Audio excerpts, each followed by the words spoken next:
there. Hi, good morning. Welcome to Curious Collection. I'm Will. I'm Cinnamon. We're going to go over some stuff that we sold yesterday on Monday, looks like November 13th. And then it's going to kind of lead us into our topic today, and that it's a category that you might be overlooking. And there's a lot of different depth in this category, and there's not a lot of competition. Mm-hmm. So that's the type of category that we like to live in. It is. It really is. So first of all, we did 209 yesterday. Yeah, I mean, and we had an amazing week, so we're not going to complain that our sales were a little light. It is what it is. Not every day is going to be an $800 day, so we're okay with that. Yeah, it was a Monday. There was a lot of long periods with no sales, and we did have some bigger dollar items sell earlier in the morning. So I think there was one specific piece of ephemera that we sold that was at like $50. So that was great. And we were able to get that out before the mail came, which we shipped same day or next day. Yeah, so we really try to get, if it's possible, we will send it out. If the mail has not run today, then we'll send it out because we know how excited people are to get their packages. So we want to get it to them as quickly as possible within our power to do so. Absolutely. So as an example, today we'll be at the auction house. We're not going to be able to send items out, but so we are set up on our store with 24-hour shipping one day. But if we're in our office working and a sale comes through, we'll pack it up, ship it out. It doesn't take us that long to do. And it does. It really builds that relationship with your customer because they can see when the item's been shipped. Right. And they can see when it's been scanned out. If they just bought the item and then they see, 20 minutes later that it's already shipped, then, that's a really good positive for them. Right. And we have pickup here locally. So our mail carrier will come scan it out. And sometimes people they've bought things, we've shipped it, and it's had that scan date all within, 20 minutes. So that's exciting for us, especially when you see, the feedback and people are going, wow, you got it to us in 2 days. It's amazing. You know, you're talking about speeds that are rivaling Amazon, depending on what part of the country you're in. So our first sale of the day was a license plate. It's just a regular old Florida from 2000. This sold for $13.84. We've got an artisan layered metallic glass earrings. So these are pretty. They're very, very pretty. You can see they've got like that shimmery. Yeah, I love that multi-layer gold. Yeah. It's really, really nice. Those sold for $19.07. We have a postcard. They're sold for $3.59. And we've got an Indianapolis Motor Speedway. This came from the same collection. We bought a bunch of novelty collector plates. That sold for $19.34. And then finally, we've got our 6-piece license plate lot. Now, this is the third pack of plates that we've sold in the last week. There's 6 license plates. They sold for $32.58, and that leads us into our topic. And that a lot of times we bulk these up. These are plates that we've had sitting loose, selling individually, and they just didn't sell over time. So we've bulked them up, and we're marketing them now as a crafter lot. Right. People will take these, they'll cut out the letters, they'll make signs out of them. I've seen people make birdhouses. Some people, purses. There's one guy that we met, he was making them into cars. So I don't know how he did it. He was like really good with the sheet metal, and he'd bend it all up, and he'd make cars and old trucks and like even pedal cars. Yeah. I mean, absolutely amazing craftsman. And this is the type of stuff that people need because if you're a crafter, you're not necessarily a picker. So, they need people that are going to supply the materials that they're looking for. So there's a lot of things that you may have overlooked in crafting where there's a great opportunity. Right now is a great time of year to be listing craft lots and crafting items. It really is. So any of the things that you have in your pile of inventory that you haven't listed yet, you really do need to go through and go, okay, well, is this something that might sell during the Christmas season? People right now, it's twofold. So not only are they making things to either sell during the holiday season or give as gifts during the holiday season, but people are also looking forward and going, okay, winter is coming. I'm going to be stuck in my house all winter. So I want something to do, something to keep me busy. I need my knitting supplies, or, my embroidery supplies, or whatever it is that they like to do. Yeah, and a lot of the stuff you can find just about anywhere. You can find it in thrift stores. You can find it at garage and yard sales. You can find it at estates. You can find it at your local auction houses. We've found crafting supplies everywhere. Some of the stuff that we've picked up that's actually done really well for us is we had those little scissors that we showed 2 weeks ago. Yeah, those Cutco embroidery scissors. $120 on one pair of scissors.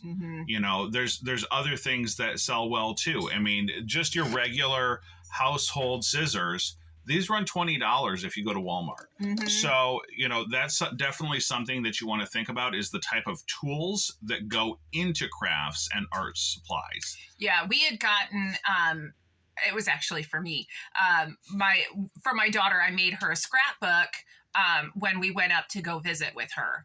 So I made her a scrapbook, and we were at a flea market, and I was able to find an entire rolling tote, multiple drawers full of scrapbook supplies. So, the scissors that cut the borders, stamps, all of those things. And all of those things would sell very well right now. Yeah. Talking about scrapbooking supplies, we've picked up paper trimmers. We've picked up like the edging scissors, brand new in package. We picked up 2 cartons. Hole punchers. Yeah. Yeah. So like scrapbooking, great category. Anything that goes with it, whether it's the applique, whether it's the borders, or even the books, the books scrapbooks themselves. You can find the scrapbook patterns, or you can find crafting books as a whole at your local thrift store, sometimes for as little as $0.25. Yeah. And you can lot those together. People will pay good money for those. Yeah, they really will. The stamp blocks, the embossing, all of that. And then, so that'll go with both the scrapbookers or the bullet journalers. Sometimes people will sell the postcards that are maybe, they're missing a corner or things like that, but they still have great imagery. People will buy postcards or old photographs to put in their bullet journals or scrapbooks as well. So that's another thing that, you can lot them together and call them a crafter lot. And then that might be a new way to sell items that maybe you wouldn't have been able to sell otherwise alone. Yeah, putting some of those lower value items together really helps. So just as an example, the embroidery kits, embroidery kits are great when you can find them. And sometimes you can't find them, but you can find the floss. And we've picked up a couple hundred pieces of floss in a lot. Yes. And I love it because then he's all like, oh, Cinnamon, why don't you do that one? You could take care of that. That's not a hard list. Oh, okay. But then I have to sit there and count out 432 yarn balls of embroidery floss. Thanks, hon. I appreciate that. Right. Yeah. So individually, the embroidery floss is only, maybe $2 to $3. But when you bulk them together, you can give a great price. Our input cost on that stuff is usually in the $5 to $10 range for a lot. But there's times we get like $80 or $100 on the bigger lots of the embroidery floss. People really like the embroidery floss. Right. So, of course, on anything that we're talking about today, do your comps, understand the category, so that way you're not buying into a bunch of stuff that's maybe lower value or lower quality, because there is certainly a range within the crafting and art. Yeah. Categories. So like as an example, colored pencils. nobody wants the off-brand, craft mate colored pencils that, you go to sharpen them and there's no lead because it's like moved over into the pencil. I hated those.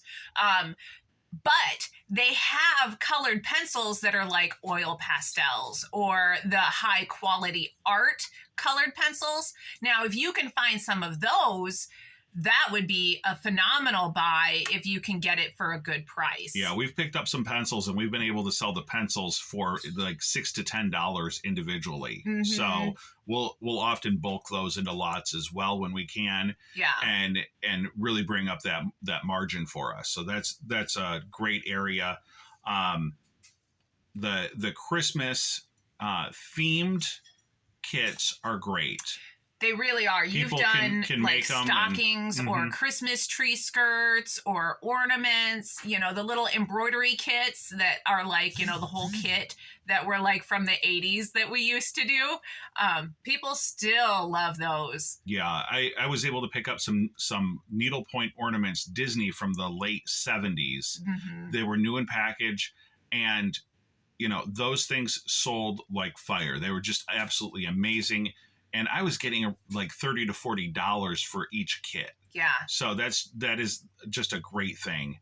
One of the other things we were talking about, like basically like junk lots that you can put together. We actually have an artist friend. We haven't actually talked about this, who does decoupage, and he'll take magazine pictorials and he'll use those for his art. Yeah. And so there are so many different ways and different directions that this can go, if you know the marketplace and you understand what artists and crafters are looking for. Yeah. My sister, she does, she likes to hop around on all the different arts and crafts, so she's got a Cricut machine. Those vinyls, stupid expensive, but sometimes you can get like a whole box of vinyls from, the auction house, or maybe somebody's cleaning out their attic, or, what have you. Sometimes you can find those at a pretty good deal, and people are desperate for that around the holiday season. Because again, they're making their classes that they're giving away, or, whatever their craft is. Yeah, we've actually seen lots of the vinyls go where they've got 15, 20 or more pieces of vinyl rolls. And they sell for, at the auction house, they might go for $15 for the whole lot, where if you had those individually, you might be able to sell them for $15 a piece. Yeah. Yeah. So, and all of the little parts to those Cricut machines are expensive too. So if they have the Cricut machine and they've got the vinyl, they might have the little cutting heads or patterns, because they do keep some of those patterns on CD or something. I don't know. So we've talking about the different types of technology, we've actually seen some of the sewing machines going into the hundreds or even the thousands of dollars. And sometimes they'll actually have the old floppy disks. Now, if you have, access to something like that, be aware, like, it may look like ancient technology, but with somebody's still using it, I bet. They are still using them. And some of those machines, when they came out, were $3,000 to $5,000. So yeah, for sure. The technology is still solid. The machines were meant to last. Those embroidery machines, or like the quilting machines, things like that. But again, you're going to have to do your homework. If you're presented with it, then just do some quick comps and look and see if there's anything into it. Because like we said, sometimes they're really awesome and sometimes they're not. Yeah. So you got to do your homework. Yeah. So a few years ago, we weren't actually tuned into this, and we were selling some dishes, and I had somebody reach out to us and they said, hey, you've got all of these Fiesta plates, and I see that, you've got a couple of them, they might have a little bit of damage and you drop the price. Would you mind lotting them up for me? I take them and I break them up and I use them for mosaic tile. Right. So she's like, I don't care if they're scratched. I don't even care if they're chipped. So if you can get me a good deal on some Fiesta, then I'll be able to do my craft. And, I can take some of your, pieces that maybe you can't sell. Right. So that was a completely unexpected thing for me. And it just so happened that when you're buying dishes, you oftentimes get cracked, chipped, scratched pieces. And there's no way to get rid of these things except the dumpster. So Mm-hmm. I was very excited. Unfortunately, shipping can be very expensive on dishes, but we were close enough in proximity that we were able to make a deal with the person. And I love that. I love when we can keep things out of the landfill Mm-hmm. and we can put things into people's hands and making things that are absolutely amazing. And, there's one thing that I've learned: artists want to share what they're doing. So, Mm-hmm. talk to your customers. They're going to want to talk to you. They're going to want to, send you pictures possibly, or communicate the things that they're interested in and what they're doing with the products that they get from you. Yeah. So I'm sure that there are a lot of other different things, arts and crafts types of materials. Mm-hmm. We didn't even talk about paint and paint brushes. Yeah. I think it was about a year ago. We were at the auction house and they had a small air gun, An airbrush. And, again, completely overlooked by the masses. We were able to get a good deal on it, and we were able to turn it around, and it sold within 24 hours. It and really it did. gave us about $50 profit on it. Yeah. So there, again, absolutely any direction that you can think of. One of the things that we do is we have a vendor who buys some of our things sometimes, and she asks for crafter lots of jewelry. Mhm. So she'll take all of my pieces that like are missing stones or are just like really, just not good enough to sell. And I'll throw, like, as I'm going through and sorting my jewelry, I have a crafter box. And if it's missing a stone, it goes into the crafter box. And then I'm able to sell the crafter lot. And then she has people who come into her store and, they specifically want the pieces that they have to fix. So that's, for jewelry specifically, that's, there's crafters for that as well. Yeah. Yeah. And sometimes they'll actually take the pieces apart, nice newer pieces or quality pieces. They'll take them apart and rearrange them in a way that maybe is more suitable. Sometimes we get bead necklaces and you wonder what the original craftsperson was thinking. Right. But people will still buy those because of the stones or the right. They'll harvest beads. the stones to fix other beautiful pieces, or they'll take them and they'll rework them. We had somebody who said that she makes purses, and so she needs zipper pulls. So some of those really nice or bigger pendants, she likes to take those and she likes to make them into zipper pulls. Yeah. So I totally forgot about that. Yeah, you never know what people are thinking when they're buying your product. So sometimes it is possible to lot those things together, which you don't have a use for. I can't sell jewelry that's missing stones, but I can if it's a crafter lot. Right. So I hope any of that will help you in your adventure of selling this holiday season. And I hope you have a great day. Hope your sales are doing well. Yes. Good luck to you guys out there. We really mean that. All right. Thank you so much for watching. Like and subscribe.